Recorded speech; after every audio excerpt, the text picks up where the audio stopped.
kaum muslimin muslimat rahimahullah, kita akan melanjutkan kembali pembacaan kitab Riyadhus Shalihin, bab yang 26 tentang haram berlaku zalim dan perintah membalikan hak-hak orang. Kemarin baru sampai dasar ataupun dari dalil Al-Qur'annya yang disebutkan hanya dua, yaitu Al-Mu'minun ayat 18, yaitu orang-orang yang zalim tidak mempunyai teman setia seorang pun dan tidak mempunyai seorang pemberi manfaat yang diterima syafaatnya. Dan dalam surat Al-Hajj ayat 71, dan orang-orang zalim itu tidak mempunyai penolong. Dari Al-Quran surat Al-Hajj beda siapa ya?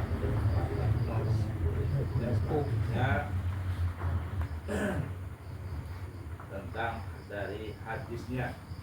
Hadis yang pertama, an Jabir radhiyallahu anhu anna Rasulullah sallallahu alaihi wasallam qala ittaqud dzulma fa inna dzulma dzulumatun yaumal qiyamah wattaqus suha fa inna suha ahlaka man kana qablakum hamalahum ala an safaku dima'ahum wastahallu maharimahum. Rawahu Muslim. Dari Jabir radhiyallahu anhu bahwasanya Rasulullah sallallahu alaihi wasallam bersabda, takutlah kepada kezaliman, karena kezaliman itu adalah kegelapan pada hari kiamat. Dan takutlah terhadap sikap kikir, karena kikir itu yang telah membinasakan orang-orang sebelum kamu. Kikir menyebabkan mereka menumpahkan darah mereka dan menghalalkan semua yang diharamkan atas mereka. Yang pertama dari Jabir radhiyallahu anhu. Ini Imam An-Nawawi menyebutkan hadis Jabir bin Abdullah radhiyallahu anhu bahwa Rasulullah SAW bersabda, takutlah terhadap kezaliman. Itu takutlah kepada kezaliman. Kemarin zalim itu berarti menempatkan tidak pada sesuatu tempat, tidak pada porsinya. Yang seharusnya kita melaksanakan apa yang diperintahkan oleh Allah, malah kita melanggarnya. Kita harusnya meninggalkan, malah kita mengerjakan. Itu termasuk yang pengertian zalim secara sederhana seperti itu. Jadi Rasul memerintahkan kita pada umatnya adalah takutlah kepada kezaliman, yakni waspadalah terhadap kezaliman. Dan sabda Nabi SAW, takutlah terhadap kezaliman, janganlah kalian menzalimi seseorang, tidak pada diri kalian, tidak juga pada orang lain. Janganlah menzalimi seseorang pada orang lain, kemudian pada diri sendiri, tidak juga pada orang lain. Jadi zalim itu bisa kepada diri kita sendiri, juga kepada orang lain. Zalim yang paling besar kemarin dalam sebelumnya adalah perbuatan syirik. Itu adalah zalim yang paling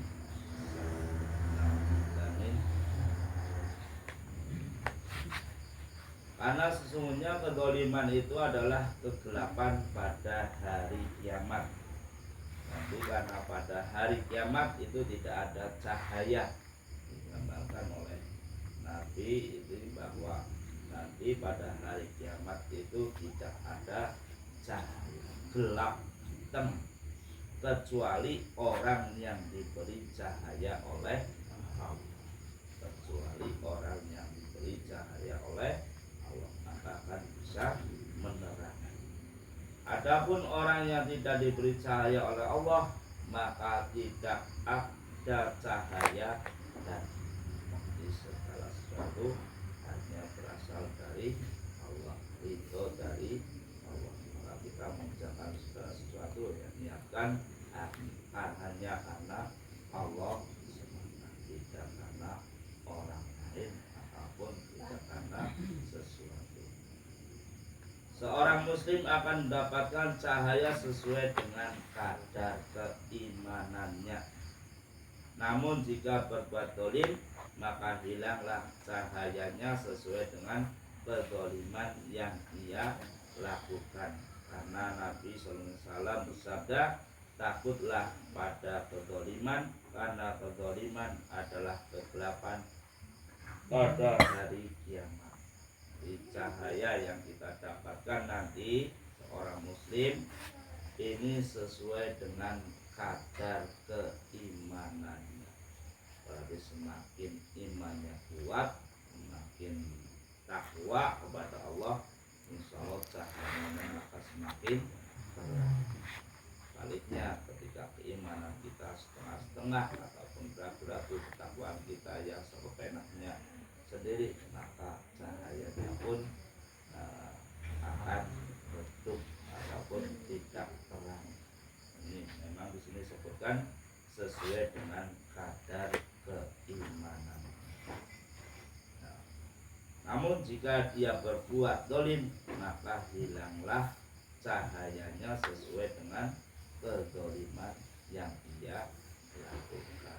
Kedolimannya apik, sebetulnya cahayanya terang, tapi berbuat dolim, maka jadi redup, dilerek karena kedoliman tersebut. Melerek yang meredupkan itu dia juga Allah, karena tadi disebutkan bahwa yang memberikan cahaya adalah Allah. Termasuk dari kedoliman adalah penangguhan oleh orang kaya, yakni ia tidak melaksanakan kewajiban terhadap sesama sementara ia mampu, berdasarkan sabda Rasulullah SAW. Penundaan orang kaya adalah kedoliman. Penundaan orang kaya, salah satu terkait dengan orang kaya adalah berarti nisab harta, ya, berarti kaitannya dengan zakat, kemudian sedekah juga infak. Jadi kalau kita menunda-nunda yang seharusnya kita keluarkan di jalan Allah, maka ini juga termasuk kedoliman. Ini berdasarkan penjelasan dari Imam An-Nawawi rahimahullah. Maka termasuk dari kedoliman adalah penangguhan oleh orang lain. Ini hadis Sahih Bukhari nomor 2447 dan Muslim nomor 2579. Ini betapa banyak orang yang menunda-nunda hak-hak manusia tatkala datang kepadanya orang yang mempunyai hak dan dia berkata, wahai fulan, berikanlah aku, maka ia menjawab besok. Kemudian ia datang kepada keesokan harinya, lalu ia menjawab lusa. Demikian seterusnya. Kezaliman ini akan menjadi kegelapan pada hari kiamat. Ini juga bisa terkait juga dengan hutang piutang. Ketika kita punya, maka ya kita segera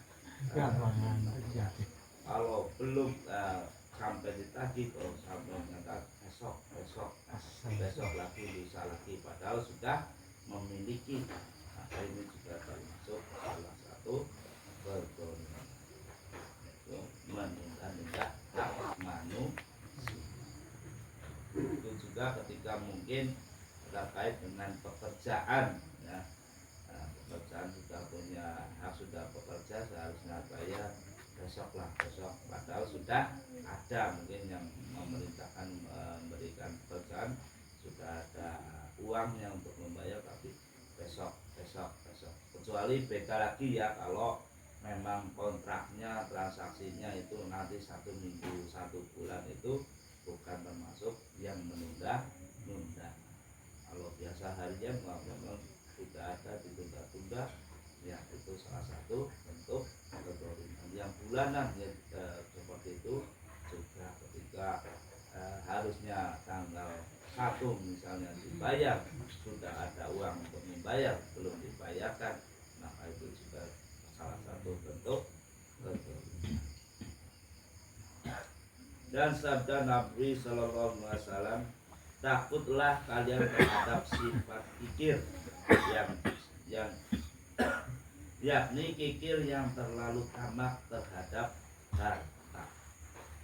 Kikir yang tamak terhadap harta. Maka kepikiran inilah yang telah menghancurkan orang-orang sebelum kalian. Karena ketamakan terhadap harta, naudzubillah min dzalik, mengharuskan manusia untuk mencari harta dengan segala cara, baik halal maupun haram. Pikir terus tamak, serakah ya terhadap harta, biasanya akan menghalalkan segala harta. Barang mekae gaji milik.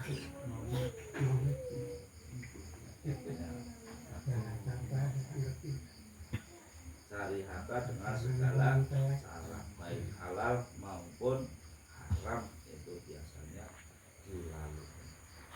Pikir yang tamak ya. Nah, kalau pikir aja sekali tok ya, pikir tapi kepengen ngonewanginya ya tadi duweke, itu pikir yang tamak. Biasanya bahkan Nabi Sallallahu Alaihi Wasallam bersabda, membawa mereka, yakni membawa orang-orang sebelum kalian, sebelum zaman Rasul pun itu ada peristiwa seperti itu, yaitu untuk menumpahkan darah, menghalalkan yang telah diharamkan kepada mereka. Kan sampai ada pertumpahan darah dilakukan oleh orang-orang sebelum Rasul. Zamannya Rasul itu juga pernah terjadi. Seorang yang kikir akan menumpahkan darah jika ia tidak mendapatkan apa yang ia inginkan kecuali dengan darah. Dimana yang terjadi pada orang-orang kikir ini menjadi perampok jalanan. Kikir tamak ya di sini ya, membunuh orang, apa seperti itu kan, merampok supaya intinya barang orang lain itu menjadi barang kita. Ini termasuk perbuatan zalim, kikir.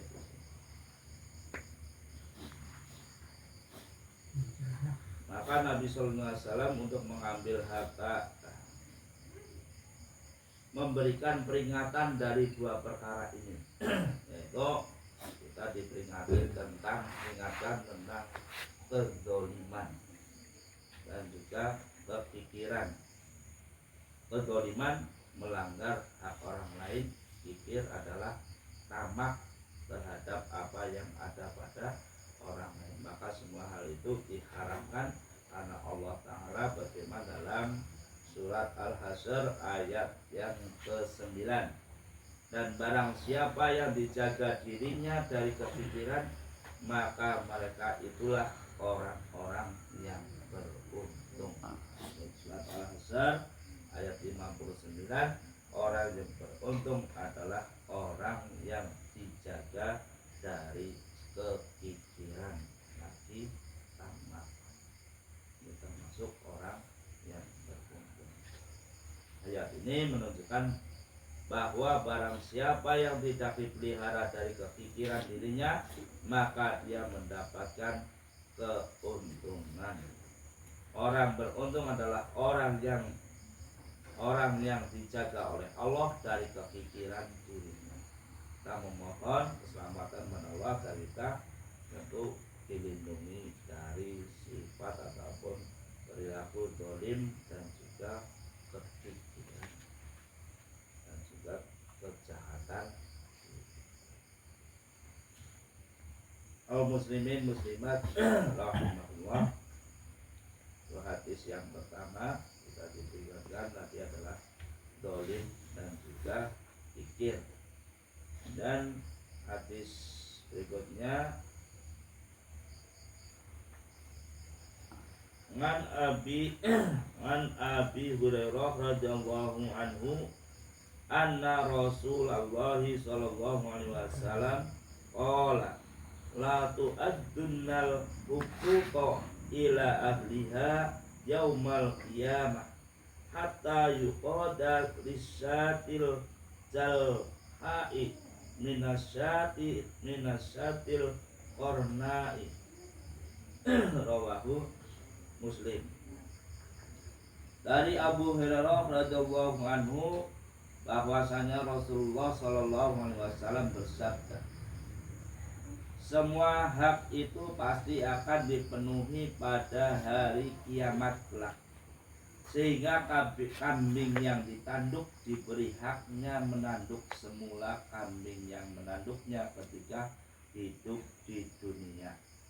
Sahih Muslim nomor 2580. Ya, adapun penjelasan hadis tersebut menurut Imam An-Nawawi rahimahullah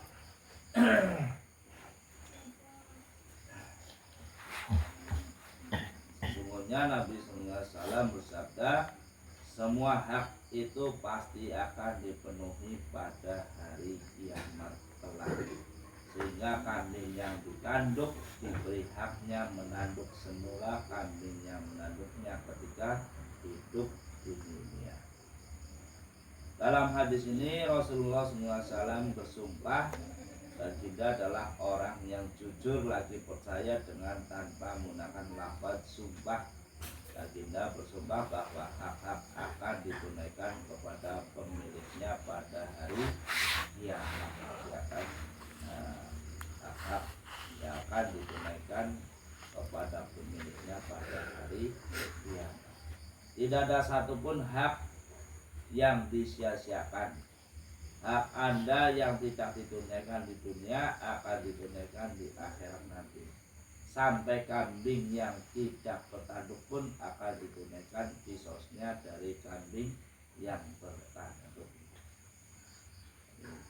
Ketika di dunia kambing yang tidak bertanduk itu kan diseruduk ataupun ditanduk oleh kambing yang memiliki tanduk, maka ketika nanti di hari akhir ataupun hari kiamat, maka kambing yang tidak mempunyai tanduk tersebut ini diperintahkan untuk menanduk kambing yang punya tanduk.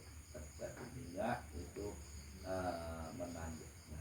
Intinya ketika kita menzalimi orang lain di dunia, maka akan ada kisos nanti di hari kiamat, maka akan melakukan kisos. Misalnya kita nabok di dunia dan yang nabok tidak bisa melaksanakan kisosnya di dunia, maka di akhirat akan ditunaikan kisosnya, itu menabok orang yang di dunia. Ketika dunia itu menabok tempatnya seperti itu.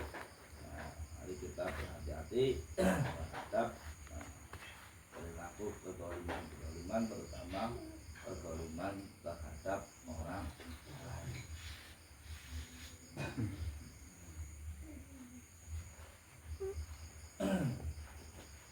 Kemudian hadis berikutnya, dan langsung artinya nggak panjang. Dari Ibnu Umar radhiyallahu anhuma, ia berkata, pada suatu masa kami pernah berbicara tentang haji wada, dan Nabi Shallallahu Alaihi Wasallam berada di antara kami. Kami tidak mengetahui apakah sebenarnya yang dimaksud dengan haji wada itu, sehingga Nabi Shallallahu Alaihi Wasallam memuji dan menyanjung Allah, kemudian menceritakan mengenai Al-Masih Dajjal dengan panjang lebar. Baginda bersabda, tidak ada seorang nabi pun yang diutus Allah melainkan memberikan peringatan perihal Dajjal kepada umatnya. Nabi Nuh alaihissalam dan nabi-nabi selepasnya juga memberi peringatan akan perihal Dajjal kepada umatnya. Apabila Dajjal keluar di tengah-tengah kamu semua, maka apapun sifat yang disembunyikannya niscaya terungkap bagi kamu semua. Sesungguhnya Tuhanmu tidak cacat atau buta, tetapi Dajjal itu buta matanya sebelah kanan, dan seakan-akan matanya terkeluar seperti buah anggur. Ingatlah, sesungguhnya Allah telah haramkan darah, yaitu saling membunuh dan mengambil harta secara zalim, sebagaimana haramnya pada hari ini, yaitu Hajiyah pasti Arafah ini di negeri ini, bulan ini. Ingatlah, bukankah aku telah menyampaikannya? Para sahabat menjawab, ya. Kemudian Nabi Shallallahu Alaihi Wasallam berdoa, ya Allah saksikanlah, ya Allah saksikanlah, saksikanlah. Berhati-hati dan ingatlah, jangan kamu semua murtad keluar dari Islam selepas ketiadaan bulan. Dan janganlah diantara kamu saling berbunuhan sesama sendiri. Sahih Al-Bukhari dan juga Muslim. Imam An-Nawawi rahimahullah menjelaskan riwayat yang dinukilkan dari Abdullah bin Umar radhiyallahu anhu berkata, kami berbicara tentang haji wada. Haji wada ini adalah haji yang dilaksanakan oleh Nabi SAW pada tahun ke-10 Hijriah. Pada tahun 10 Hijriah, 10 tahun setelah hijrah. Nabi SAW pada saat itu mengungkapkan perpisahannya kepada manusia.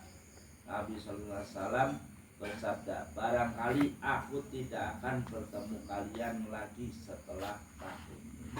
Makanya salah satunya disebut haji wada, haji perpisahan ataupun haji terakhir dari Rasul. Dan Nabi SAW tidaklah melaksanakan haji setelah hijrah kecuali hanya satu kali ini saja. Setelah Rasul hijrah dari Mekah ke Madinah, ini hanya satu kali melaksanakan haji. Ketika di Madinah hanya satu kali melaksanakan haji. Disebutkan bahwa seluruh sebelum hijrah Nabi SAW sudah melaksanakan haji 2 kali. Akan tetapi dohirnya walau a'lam. Nah, ketika di Mekah ini ada yang menyebutkan sudah pernah melaksanakan 2 kali, tapi dohirnya walau a'lam, Allah yang tahu. Bahwa Nabi SAW banyak berhaji karena Nabi SAW berada di kota Mekah. Ketika di kota Mekah banyak berhaji. Tidak dia sebutkan 2 kali. Dohirnya wallahu a'lam.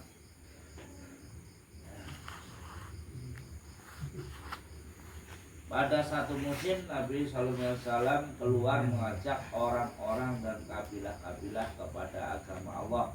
Maka dikecualikan bahwa Nabi SAW keluar tetapi tidak melakukan haji. Pernah keluar mengajak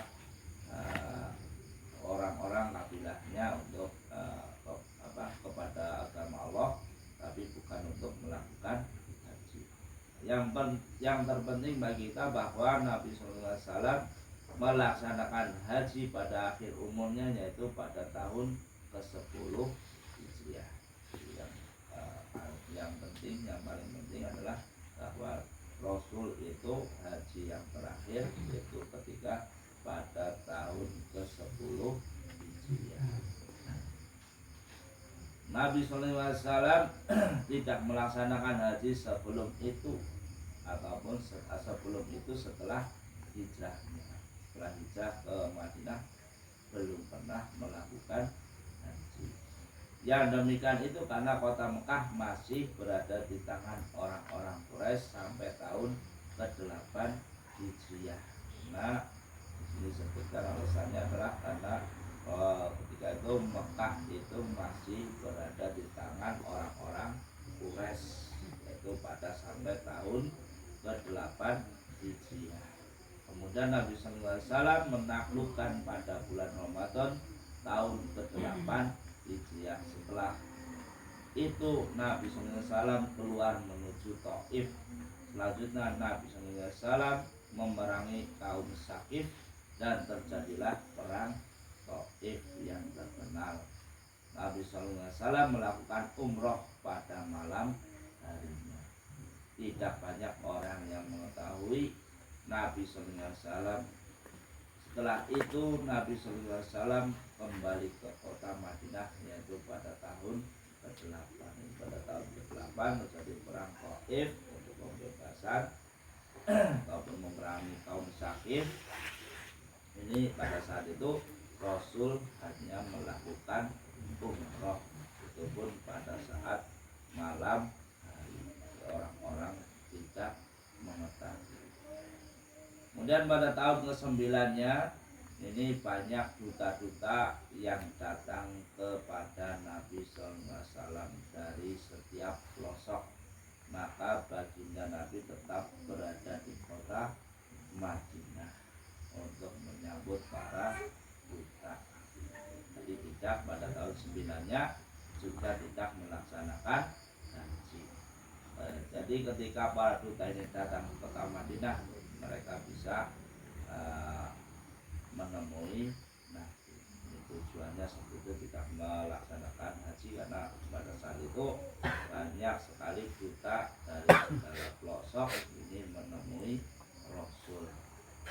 Jadi Nabi tidak berhaji pada tahun ke-9 untuk menemui duta-duta.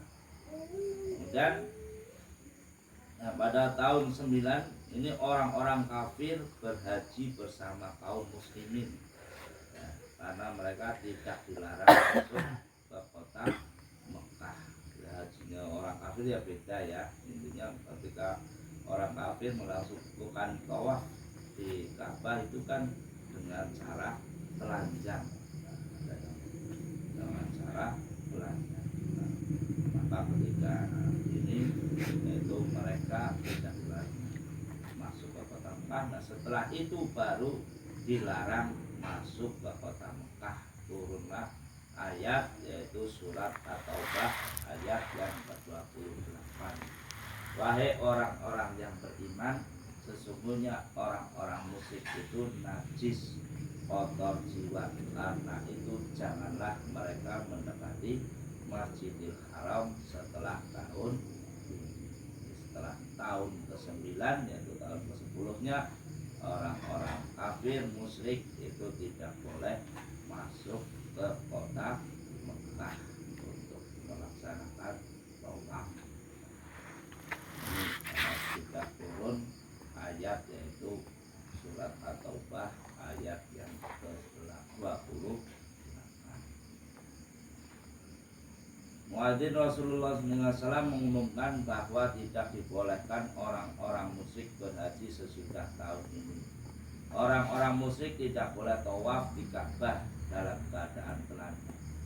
Memimpin orang-orang pada saat haji itu, maksud saya haji tahun ke-9 adalah Abu Bakar radhiyallahu anhu, dan juga yang mengikutinya adalah Ali bin Abi Thalib. Tadi pada tahun ke-9 kan kaum muslimin itu berhaji bersama orang-orang musyrik, kafir musyrik sama-sama. Ini yang dari muslim adalah Abu Bakar dan juga Ali bin Abi Thalib itu yang memimpin. Maka seketika itu juga datanglah orang-orang dari Madinah. Nabi SAW mengumumkan bahwa baginda akan menunaikan haji. Maka ketika itu juga datanglah orang-orang dari Madinah, jumlahnya mencapai 100.000, sedangkan orang-orang muslim secara keseluruhannya berjumlah 124.000, yakni sedikit sekali orang-orang muslim yang tidak mengikuti haji. Mereka melaksanakan haji bersama Nabi SAW yang disebut dengan haji wada, karena dalam haji tersebut Nabi SAW mengucapkan salam perpisahan kepada umatnya dengan ucapan, barangkali aku tidak akan bertemu kalian lagi setelah tahun ini. Jadi pas tahun ke-10 Rasul melaksanakan haji diikuti oleh ratusan ribu kaum muslimin tanpa ada orang musyrik dan kafir untuk mengikutinya bersama-sama. Jadi hanya orang-orang muslim. Nah, makanya ketika itu adalah termasuk salah satu haji besar yang hanya dan terakhir Rasulullah berhaji ataupun haji wada, karena ketika berkhutbah ataupun menyampaikan kepada para sahabat, beliau mengucapkan, barangkali aku tidak akan bertemu kalian lagi setelah tahun ini. Nah, kemudian Rasul setelah itu kembali ke Madinah pada bulan Rabiul Awal. Setelah baginda melaksanakan haji tersebut, beliau meninggal dunia pas pada bulan Rabiul Awal, itu 12 hari bulan Rabiul Awal, tanggal 12 di bulan Rabiul. Nabi SAW berkhutbah pada haji wada ini di hadapan banyak orang. Baginda berkhutbah di padang Arafah dan Mina. Nabi SAW menyebutkan tentang Al-Masih Ad-Dajjal dan keadaannya sebagai hal perkara yang besar. Khutbahnya berisikan tentang Al-Masih Ad-Dajjal, karena memang para nabi sebelumnya juga mengingatkan umatnya tentang Al-Masih dan Al-Masih Ad-Dajjal, karena memang adalah salah satu perkara yang besar.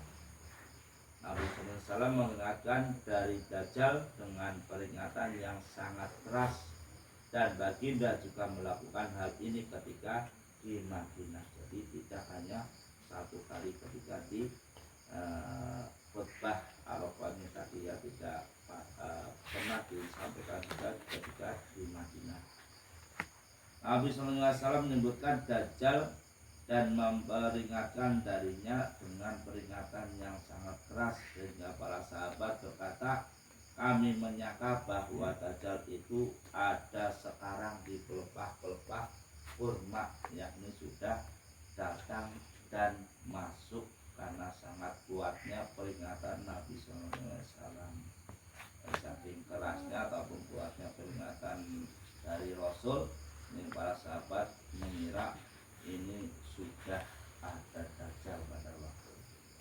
Kemudian Nabi SAW mengabarkan bahwa tidak ada seorang nabi pun yang diutus oleh Allah kecuali ia memperingatkan Dajjal pada kaumnya. Nabi-nabi sebelumnya juga memperingatkan kepada kaumnya tentang Dajjal. Sesungguhnya para nabi memperingatkan kaumnya tentang Dajjal, meskipun Allah Ta'ala mengetahui bahwa keberadaan Dajjal itu hanya pada akhir dunia, itu pada akhir zaman. Dajjal munculnya yang asli, maksudnya yang kalau menyebut Dajjal itu adalah pada akhir dunia ataupun akhir zaman. Ini dilakukan supaya mereka memiliki perhatian dalam masalah ini, supaya kaumnya itu memiliki perhatiannya khusus tentang Dajjal, tentang bahayanya, dan juga semua agama memperingatkan tentangnya, karena Dajjal ini semoga kita dilindungi Allah dari fitnahnya. Dan misalnya ini datang kepada orang-orang untuk mengajak menyembahnya dan berkata kepada akulah Tuhan kalian. Dajjal ini mengajak kepada orang-orang supaya menyembah Dajjal dan mengaku Tuhan, akulah Tuhan kalian. Kemudian dari Dajjal ini di antara tanda-tanda ini adalah yaitu matanya di antara kedua matanya adalah lafaz kafir, kafaro, yang hanya bisa dibaca oleh orang-orang mukmin saja. Walaupun ia tidak mengerti bacaan orang mukmin, orang-orang mukmin ketika melihat orang tersebut ada tulisannya kafaro, berarti itu adalah Dajjal. Meskipun tidak mengerti bacaan ataupun sulit dibaca, tidak mengerti bacaan. Keton, ini keton di antara kedua matanya. Kemudian untuk orang kafir ini sulit dibaca, meskipun orang kafir itu adalah orang yang pandai membaca, tapi tidak bisa melihat ataupun tidak bisa membaca ada tulisan apa, karena tulisan ini bukan tulisan biasa, ini adalah tulisan ilahiyah dari Allah Ta'ala, yang ditulis ataupun tulisan dari Allah Ta'ala. Dan selain itu tandanya juga mata kanannya buta, mata sebelah kanannya itu buta, sedangkan Allah Ta'ala tidak buta matanya. Allah memiliki sifat kesempurnaan, tidak ada kekurangan pada sifat-sifatnya dari sisi manapun. Jadi Dajjal kan mengaku adalah Tuhan, padahal matanya buta.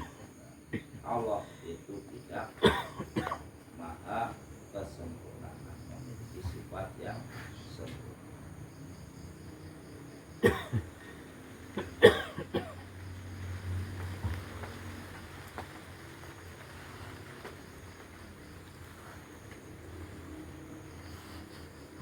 Allah Subhanahu wa ta'ala firman dalam surat Yunus ayat 1:1, tidaklah bermanfaat tanda-tanda kebesaran Allah dan Rasul-Rasul yang memberi peringatan bagi orang-orang yang tidak beriman. Setelah tadi ada diberikan tanda-tanda, terus matanya buta sebelah kanan, kemudian tulisan kafaro. Ini kalau ini tidak bermanfaat tanda-tanda tersebut dan Rasul yang memberi peringatan bagi orang-orang yang tidak beriman. Ngerti kayak tulisannya kapal tapi orang iman ya tidak bermanfaat.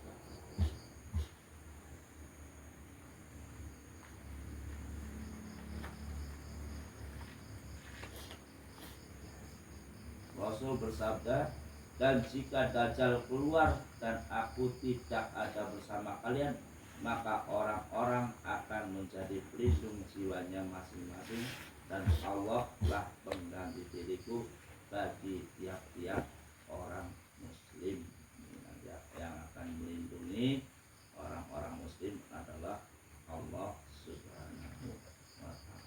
Meskipun tadi disebutkan Rasul itu memang sudah tidak ada, pengganti pelindungnya adalah jelas Allah Subhanahu wa ta'ala.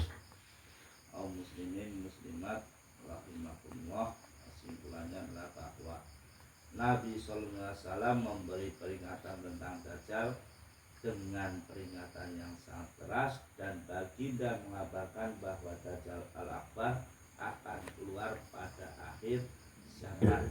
Dia akan menetap di bumi selama 40 hari saja, hanya 40 hari.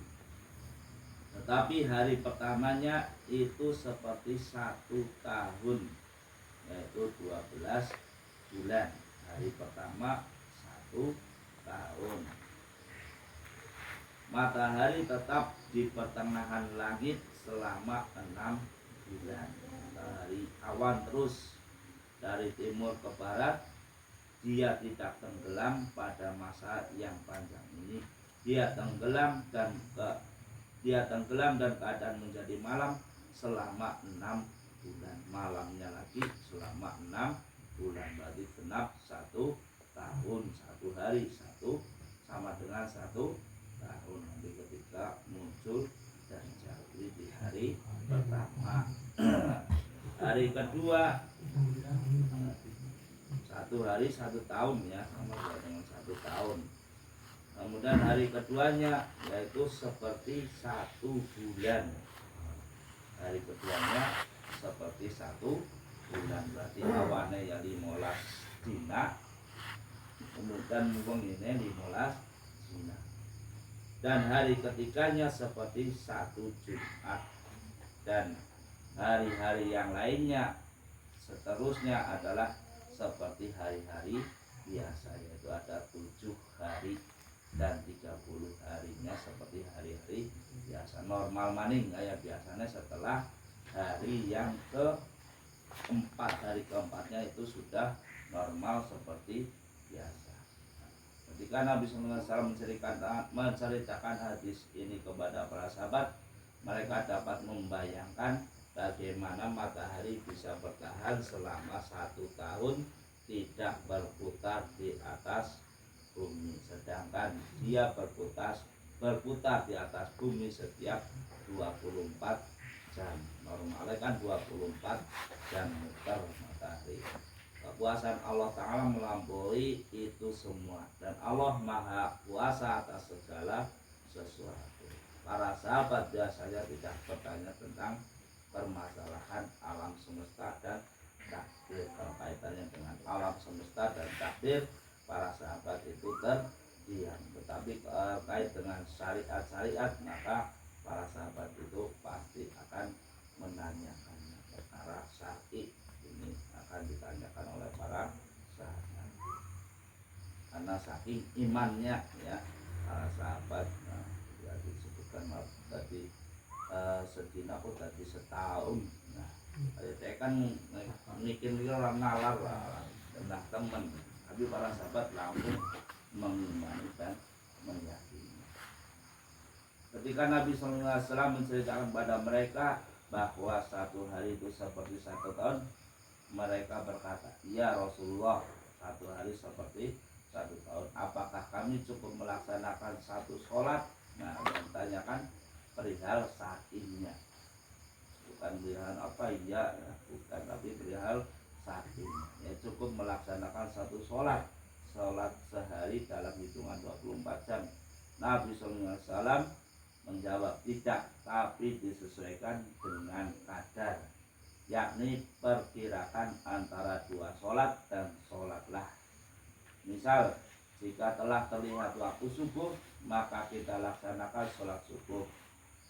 Jika telah habis waktu antara subuh dan tergelincirnya matahari, maka kita laksanakanlah sholat zuhur. Berarti perkiraan berarti sekitar jam 6 betul, jam 12 berarti ya sekitar yang jam ya jam 6 itu jam 12 dan 6 jam berarti 6 jam berarti ya langsung sholat zuhur. 3 jam betul sholat asar. 3 jam ini sholat maghrib. Walaupun matahari masih berada di awal timur, meskipun tadi matahari masih itu nanti. Jadi kita sholat pada hari pertama kemunculan Dajjal dengan sholat selama setahun dan berpuasa sebulan, dan kita perkirakan masanya. Dalam berpuasa pun diperkirakan masanya, dihitung. Kemudian terkait dengan zakat ini juga ditanyakan. Bisa jadi demikian juga zakat. Bisa jadi sebagian orang yang buat teka-teki harta yang belum terlewat baginya kecuali sehari, maka wajib zakat, yakni pada masa muncul Dajjal. Nah, 1 hari kan aslinya belum nisabnya kan 1 tahun, tapi ketika muncul Dajjal maka ini wajib zakat meskipun baru 1 hari, karena 1 hari sama dengan 1 tahun. Begitu juga pada hari kedua diperkirakan sholat selama 1 bulan dan seterusnya. Ini pada ilham Allah yang diberikan pada sahabat agar mereka menanyakan permasalahan. Jadi memang Allah sudah memberikan ilham kepada para sahabat untuk menanyakan permasalahan ini sebagai pelajaran bagi kita.